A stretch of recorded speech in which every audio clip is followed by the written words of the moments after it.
r/ProRevenge, pro-divorce. Story 1. This all happened to me a few years ago. I told a friend the story of my divorce and I was told to share. Started a few years ago. I thought we were happy. We were your usual suburban professional couple, financially secure, healthy, good sex life, 2 kids, 14 female and 9 male at the time. I thought we had a healthy social life. We were going through one of your typical married couples rough patches. Both of us were working long hours and not spending enough time together. We were going through some developmental problems with my son, and tensions in the house were running a little high. I noticed that she was spending a lot more time on her phone texting with her girlfriends. I didn't think much of it. I started making a much more concerted effort to get out of work when I could, help around the house, and be more emotionally available. But over the course of a few weeks, the gulf just kept getting wider. I ended up accidentally finding some messages when I charged up an old iPad for my son to use. Her Facebook Messenger was still logged in, and there were a lot of highly questionable messages with a guy from her hometown who I will call Jim Bob Cooter, or JBC for short. The messages weren't completely inappropriate, but I could tell there were quite a few missing based on the times and context of the messages. I made a mental note to keep an eye on this and went about trying to fix things up. The next day after I took the day off to knock out some projects that I thought would make her happy, I left her some sweet notes reminding her how much I appreciated her. She was, once again, in the corner of the living room texting her girlfriends. I took the boy's iPad to the office, opened up FB Messenger, and watched in real time as my wife tore me down. She and JBC were making fun of me. All of my flaws, insecurities, and secrets I entrusted to my partner were now fodder for her and JBC. Not only that, but while there wasn't outright sex, there was a sexual undertone to the whole conversation, especially when she was bashing my performance in the sack. I managed to take some screenshots, but missed a good bit of the messages because as the conversation was unfolding, she was deleting them. I wasn't emotionally capable of confronting her. I stayed in the office until she was asleep and had a couple of drinks. I took off the next day and spent some time soul-searching, drinking, and trying to figure out what to do. The wife came home and wanted to know what was wrong, and I just copped out and told her I had a bad day.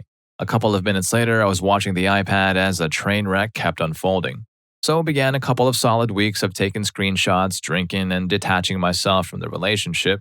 I knew there was no going back from this. The messages were now overtly sexual with my wife completely into it, and JBC was sprinkling in I love yous. I consulted a lawyer and got my options and started moving forward. Here's where everything got absolutely surreal. Watching the messages, I found out JBC was coming to town to spend a weekend of quality time with my wife in a pretty nice hotel. I was missing a good bit of the info. They must have had a phone conversation about it at some point, but I was able to infer enough to get the when and the where. Sure as crap, the next day, the wife is buttering me up and wanting to take a spa weekend with the girls to relax, and when she gets back, we can really focus on our marriage. I go with it all the way. It's the greatest idea she's ever had, and I'll do anything to get us back on track. I get with the lawyer and have him draft a strong separation agreement stating that she would move out, she would get weekend visitation, and no child support in the interim until the divorce is final. Then I sit through the most agonizing 2 weeks of my life. After all, most of my feelings for her are completely gone, and I'm just seething with anger as I've never felt before. D-Day arrives, I take the day off work, I withdraw half of any money in any accounts we are joint on, leaving her half alone. I had already redirected my paycheck to a new bank. I close our money market account and get a cashier's check for her half and deposit my half in my new account. I stop at Office Max and print about 75 pages of FB Messenger screenshots. And I kill time because I don't want to be at home. She texts me that she's taken off and that she loves me. I tell her to have fun. I show up at the hotel at about 8:30 and call the wife's phone from the lobby. It goes straight to voice message. They're probably already at it. Whatever. I walk up to the front desk and ask if I can use the phone to be connected to JBC's room. It rings 3 times and he picks up. JBC, hello? Me. JBC, can you send my wife down to the lobby, please? JBC, I don't know what you're talking about, bro. Me. Okay then, I guess I'll have to call Mrs. JBC and get her down here. Totally a bluff. I knew he was married and I knew her first name, but that was it. JBC, an audible, shuffling panic. Me. You got 5 minutes. Click. Not even 2 minutes later, my wife comes walking out the elevator looking a little flustered. I sat her down in the corner of the lobby.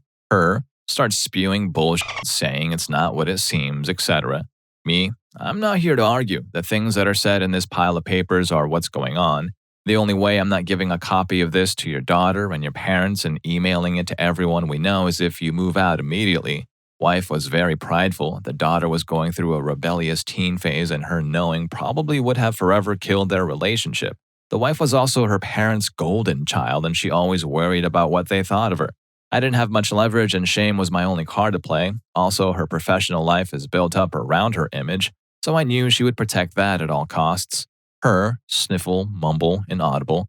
Me, this is a check for half of the money market account. I've withdrawn half of the money from all the other joint accounts. You should have more than enough to get a place. She starts to cry a little. I could almost see the different thoughts and waves of emotions going through her. But now was the time to keep pressing. Me, here is a separation agreement that I think is more than fair considering what's going on. I'm going to need you to look this over, sign it, and leave it at the house when you get your stuff. Do you want to look through these screenshots? Her, no. Me, okay, go have fun with JBC and do not come back to the house or I'm going to send this. Holds up a ream of screenshots to everyone. I bounce out of the lobby and I can hear her start to have a breakdown. I get to the car, drive off to a parking lot, and have my own crying rage fit. Previously, I would have cried in front of her and yelled and whatnot, but I managed to get myself together enough to pull it off. I don't know what she did that night or over the weekend. She texted and called over and over wanting to talk. I just turned the phone off, and by the time Monday afternoon rolled around, there were movers getting her stuff and she delivered the agreement. I let her have a talk with the kiddos, basically saying mommy and daddy need some time apart, we still love you, etc., standard divorce talk. After a week, she wants to have a real talk for the first time. I oblige her because I've already got myself together and I've got an idea of what I want, but I should hear her out. She's so sorry. She wants another chance. She wants her family back. She'll do anything. She's on her knees, crying into my lap. I have no intention of ever taking her back. I tell her she needs to set up marriage counseling on her own at a time that works for me. I tell her that I can't live with her, but she should be around the children to try to maintain a relationship with them. So starts our new normal of her coming over to the house, cooking and having dinner with the kids 3 nights a week. She always saved me a plate and I made myself scarce. Her cleaning the house and doing the kids' laundry, then heading back to her place. We went to counseling. It consisted of her working through her issues with a therapist, trying to figure out why she did it, her begging for forgiveness and me stoically playing the victim. I was never going to give her another chance. All I wanted to do was kill time, establish myself as their primary caregiver to the kids, and establish her as not having residency in the house. After a few months, I go to my own therapist and get diagnosed with depression and PTSD. I ask my work if it's possible to go part-time for the foreseeable future to deal with personal issues, and it's no big deal. After 6 months of therapy, I told her that I couldn't forgive her right now and that I wanted an amicable divorce. But she is still the love of my life and maybe someday we could give it another try. She was devastated but agreed to the divorce if I promised to try again someday. Once the divorce was filed, I needed the kids to want to stay with me. I left a Google search for how to survive your wife's infidelity up on the shared PC at home, and I left some printed out infidelity articles not so hidden in the kitchen. My daughter found them and came to me crying. I told her she wasn't supposed to find those, that mom made a mistake and that mom still loves her and that I would always be here for her. My daughter, who used to hold my wife in such high regard, now wouldn't talk to her without screaming, and it crushed her. Not surprisingly, when the court needed statements from the kids a few months later, little brother followed big sister's lead, and they both wanted to stay with dad in the house they grew up in. When the divorce was finalized, I got the house, had to buy out some of her equity, but that's okay. I got primary custody of the kids. I got awarded generous child support due to the difference in our incomes due to me working part-time. Now, for the last 2 years, I've gotten to live in the house with my kids, work part-time, get the now ex to subsidize it for me, and when she takes the kids over the weekends, I get to have my fun with Tinderellas and some friends with benefits I've cultivated. In the eyes of my kids, I'm the patron saint of fatherhood for taking the high road and always being there. In the eyes of my ex, I'm the one that got away that she will always pine for, and I got the bonus of having her come over for sex whenever I want it by dangling that carrot of maybe getting back together. But that is never going to happen.